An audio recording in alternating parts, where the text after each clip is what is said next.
En unos minutos nada más sobre qué va a pasar con el Perú después del domingo. ¿Qué va a pasar? Alguna vez con Richard Arce conversábamos aquí de el impacto que iba a tener el gobierno de Pedro Castillo y su desastre, ¿no?, en las posibilidades de llegar al poder de la izquierda. Pero antes quería una opinión sobre el tema concreto minero y luego presentamos la nota para escucharlos a los dos sobre ese nuevo país que se podría dibujar a partir de este domingo.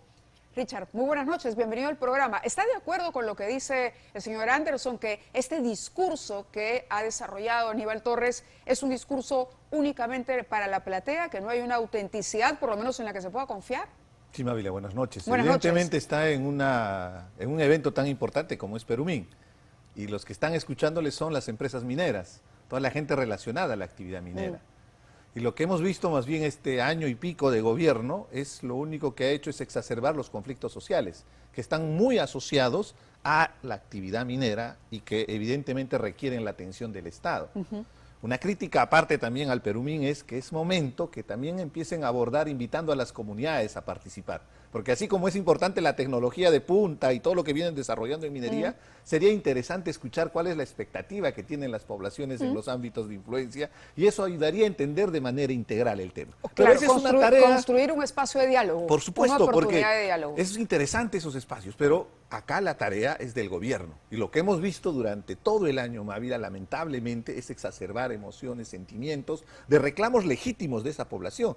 Hace 2 semanas el corredor minero ha estado cerrado, pero ya no por las bambas. Esto era Antapacay.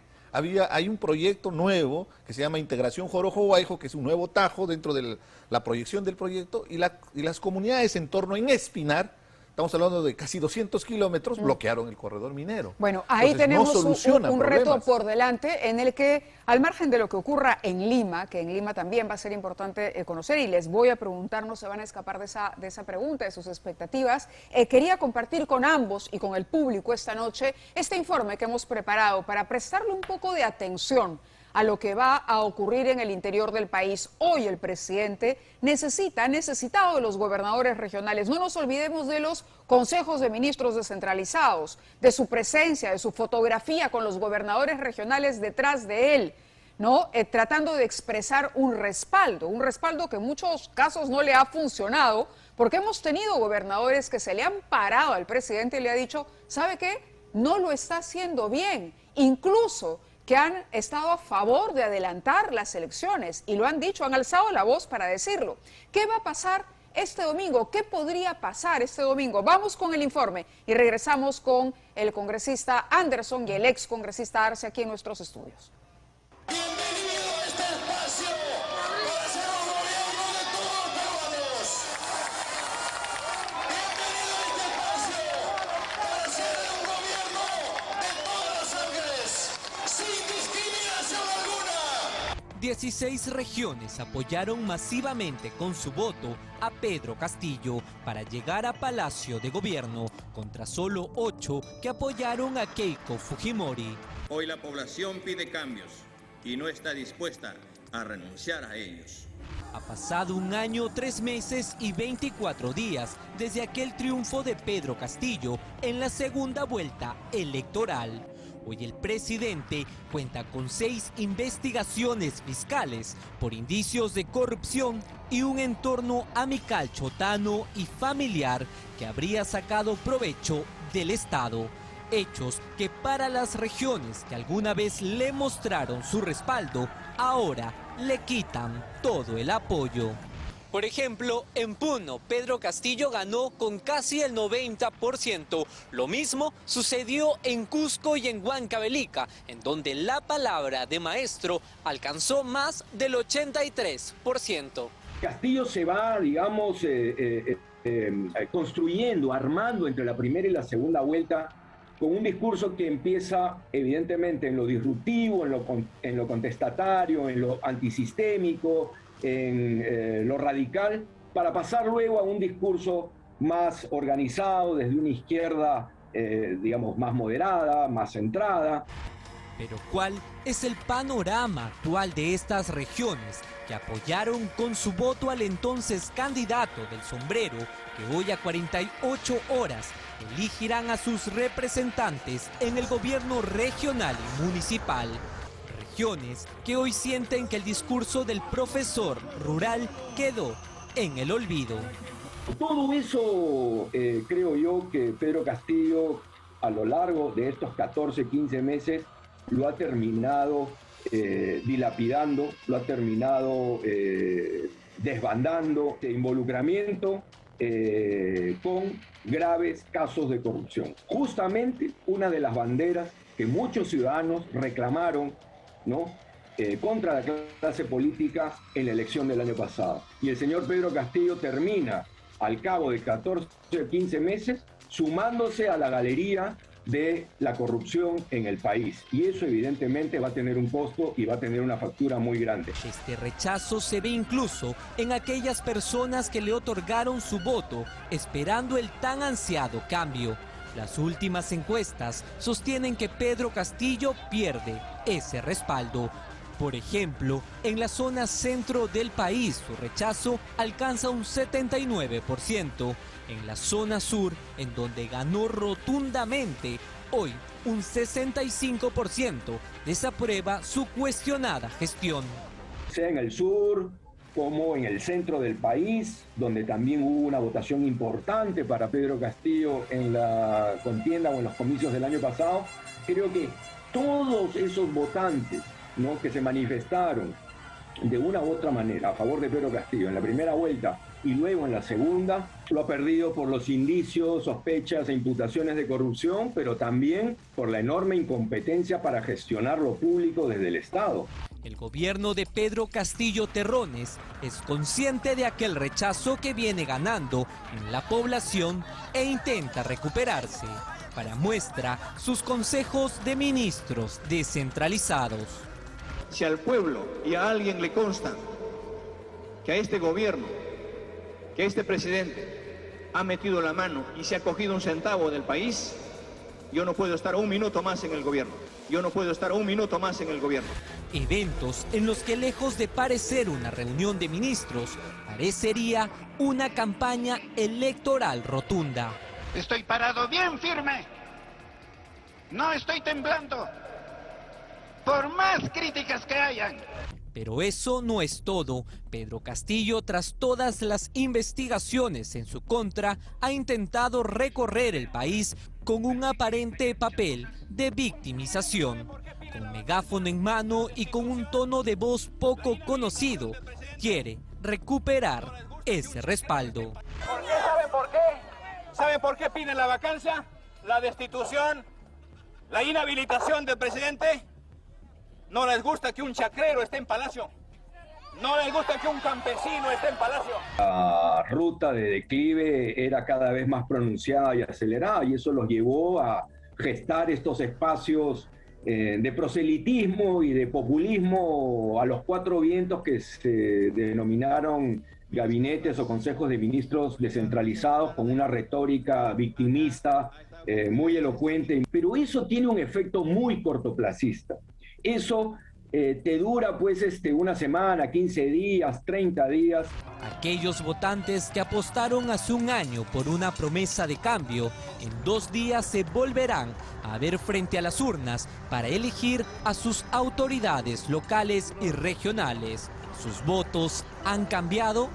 Creo que van a haber grandes derrotados este domingo en las elecciones regionales municipales. Sí, creo que básicamente van a ser aquellas representaciones o agrupaciones de izquierda que ellos han cosechado con mano propia. Es decir, si va a haber, digamos, una debacle izquierdista este domingo, como creo que la va a haber, los únicos responsables son las izquierdas de este país. La decepción parece haber calado en grande en aquellos electores que hoy buscan un verdadero cambio. Un cambio que fue prometido por Pedro Castillo, pero terminó siendo mentira en un país lleno de necesidad.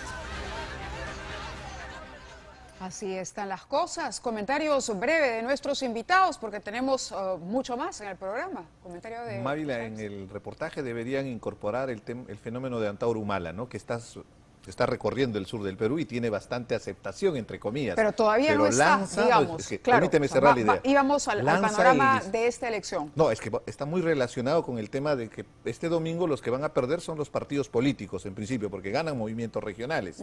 Y uno de los grandes perdedores va a ser Perú Libre, eso es más que evidente, porque no tiene ni siquiera candidatos que tienen el nivel de aceptación. A lo que voy es que en ese discurso de Antauro Humala, lo que está hablando es el antisistema, anti-establishment. ¿Y quién está encabezando ese establishment en el día de hoy? Pedro Castillo. Entonces, si la gente en el sur está en descontento porque se ve población que está manifestándose, que está ahí acompañando sus mítines con un discurso disruptivo y evidentemente trasnochado y que no tiene ningún sentido, pero que muestra que Pedro Castillo ya perdió esos espacios del sur. Sería interesante poner esta variable porque eso nos ayudaría a entender cómo va a ser la reconfiguración del mapa político en el país en un escenario donde no solamente es el Ejecutivo, sino también lamentablemente el Congreso, ¿no? Con lo que ha pasado con Willy Huerta, estamos convencidos que no hay los votos, ni siquiera para una acusación constitucional donde se requiere poco más... 66 votos, congresista ¿no? Anderson. Y mira, yo evidentemente no puedo comentar sobre las elecciones en sí misma, ¿no? Lo que sí puedo decir es que en general la población, yo estoy aquí en el norte, vengo recorriendo, y aquí la sensación es sencillamente de que hay que castigar la falta de gestión, porque la están viviendo, ¿no? Y eso independientemente de las ideologías, ¿no? El gobierno ha fracasado, The Economist lo ha dicho muy bien, ¿no? Ese gobierno no tiene nada que mostrar en términos de una gran obra, no sé, absolutamente nada de eso. Así que esa es la democracia, por suerte, ¿no? Creo que podemos ir corrigiendo rumbos, premiar a quien merezca ser premiado, castigar a quien merezca ser castigado. De acuerdo, vamos rápidamente ahora hasta Arequipa. Está con nosotros Roel Sánchez, candidato a gobernador de Arequipa. Y vamos rápidamente con reacciones a la información que se diera a conocer más temprano sobre esta misteriosa visita del ministro Willy Huerta a la casa de la segunda vicepresidenta del Congreso, la congresista Digna Calle de Podemos, Perú. Alejandro Cabero, congresista de la República, dice lo siguiente a través de su cuenta en Twitter. Ya sabemos por qué Podemos blindó al gobierno en la censura de Huerta. Son cómplices. La señora Digna Calle, tal y como lo dije, lo que busca es diluir la responsabilidad del presidente con su proyecto para que se vayan todos. En efecto, ella está impulsando un proyecto de adelanto de elecciones. Quienes se deben ir primero son otros, dice Alejandro Cabero, ella incluida. Continuaremos atentos a las reacciones y a lo que pase la próxima semana. Richard Arce ha sido congresista de la República. ¿Qué opina de esto que se ha dado a conocer el día de hoy y la manera en que parecen que algunas bancadas tienen un acercamiento que no es transparente, y no es abierto, sino siempre así soterrado con integrantes del Ejecutivo? Un ministro del Interior visitando a la vicepresidenta del Parlamento.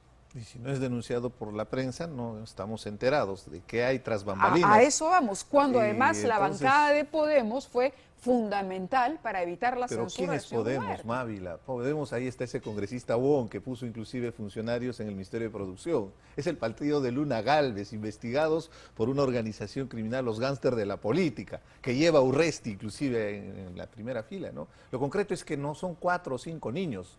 Probablemente hay 20, 30 niños, 40 niños en el Congreso que se aferran con uñas y dientes y ven cómo se va degradando la figura del presidente de la República, no por Pedro Castillo, es una institución y es la responsabilidad. Las consecuencias las estamos viviendo el día de hoy. ¿Cuánto está el kilo de papa? Vas al mercado sobre los 6, 7 soles. Entonces, se ha advertido la gente tiene sobre más ingresos. eso que va a picar, va a No, y llegar ahora a no han un comprado máximo los abonos, histórico, ¿sí? va a haber un problema de crisis alimentaria. ¿A quiénes les va a tocar el bolsillo? ¿Debería Digna Calle dar una explicación al Parlamento sobre esto o renunciar en No, una definitivamente ya deberían estar presentando su censura, porque esto es político. Quiero que entienda el televidente. En el tema político la sanción es inmediata, lo hicieron con la expresidenta del Congreso. Salió el viernes la denuncia de los audios ahí que estaba hablando de cómo favorecía a Acuña, es y correcto. el día No nos lunes olvidemos ya le lo que habían ocurrió con retirado. Erika Mones, ¿sí? Entonces, es que estamos cayendo en el juego de los abogados de Castillo, ¿no? Benji Espinosa nos ha construido una narrativa de la presunción de la inocencia.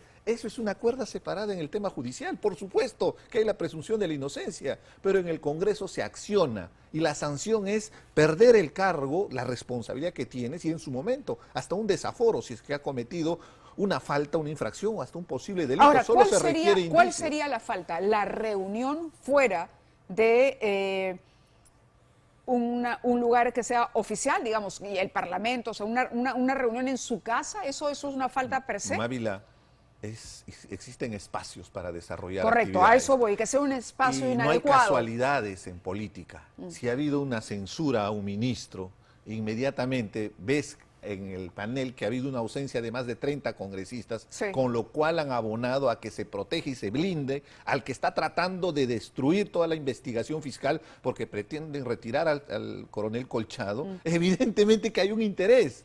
Desde Palacio de Gobierno están tejiendo la estrategia para justamente tener el control, porque el Congreso ha sido cómplice. Si tenemos un gobierno corrupto, es gracias a la complicidad de un Congreso, como lo que estamos observando, que no cumplen su responsabilidad de control político y fiscalización como corresponde. Es en esa instancia donde la población siente una especie de abandono, una especie de orfandad terrible, porque ni el gobierno ni el Congreso está asumiendo la responsabilidad para una situación engorrosa donde el propio presidente está involucrado en actos de corrupción. O sea, en este momento no creo que haya alguien que pueda salir con dos dedos de frente a defender al presidente. De todo lo que se ha divulgado con relación a los vuelos, me gustaría Justo eso quería hablar. Me gustaría conocer su opinión en los minutos que nos quedan sobre la posibilidad de que el presidente, la posibilidad, lo decimos así, siempre por la presunción de inocencia y que hay que finalmente demostrar lo contrario, de que se haya incluido a uno de los sobrinos del presidente buscado en un vuelo oficial. Definitivamente habría encubrimiento, ¿no? Pero también la legislación penal le da cierta ventaja porque es un familiar y por el hecho de ser un familiar cercano, haber una afiliación, tienes la responsabilidad de protegerlo. Pero objetivamente acá ha habido peculado de uso.